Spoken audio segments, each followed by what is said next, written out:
So Paul Adams there outlining what is at stake. I'm joined by Saeed Shehata from BBC Arabic. So it's the World Health Organization now that is saying that this has to stop. The way aid is being distributed in Gaza currently has to come to an end. They have to have full access. Will this make a difference?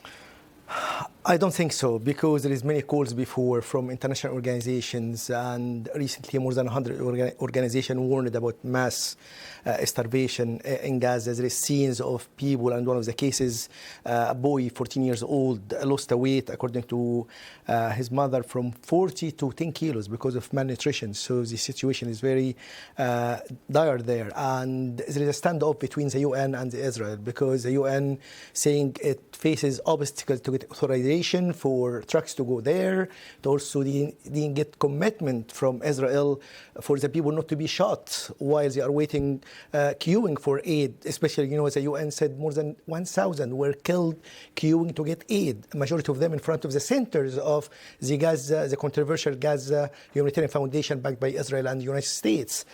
In addition to that, there is a problem of the gangs lootings and many problems affecting that. Israel said it's still working according to international law. It allows aid trucks there, but the UN to be blamed. So each side blame. UN blames Israel, Israel blame UN, but the end result is, or the output is, people suffering and people are killed from malnutrition, in addition to killed by the fighting going on there. So it is a really dire situation there in Gaza. And watching this all extremely closely is Steve Witkoff, the US Middle East envoy, who is in Europe at the moment. I believe he's in Rome, is that right? Where negotiations are ongoing about a possible ceasefire. What are you hearing? The talks started in Doha since 6th of July, but still no breakthrough yet.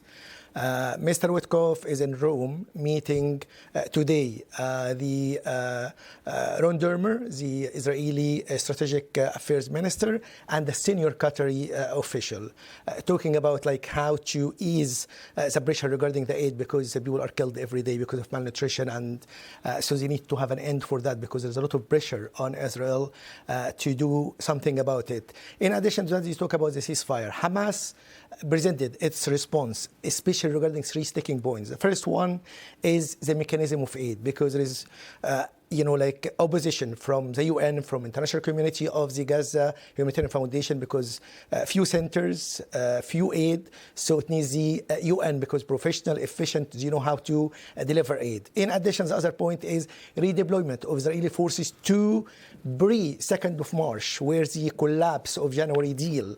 Third point is a guarantee, no resumption of hostilities after the 60 days plan, or the proposal, which allows releasing 10 living hostages, 18 dead hostages, in return for more aid, releasing Palestinian prisoners. So these 3 points. But the main sticking point between them is the Israeli full withdrawal from Gaza Strip, but the Israeli Prime Minister insisting that defeating Hamas is the only way. Okay. But so far, over more than 21 months, there is no sign of defeating Hamas yet. Okay. Saeed, thank you for bringing us up to date once again.